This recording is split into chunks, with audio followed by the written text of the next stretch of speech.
Welcome to the channel. If you have been receiving too many notifications from the Yelp app on your Android phone and want a quieter experience, today's video will show you exactly how to turn them off.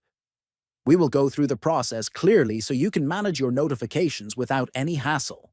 First, open the Yelp app on your Android phone. Once the app is open, look for the More option at the bottom right and tap on it. Next, scroll down through the menu until you find Settings. Then tap to enter the Settings menu.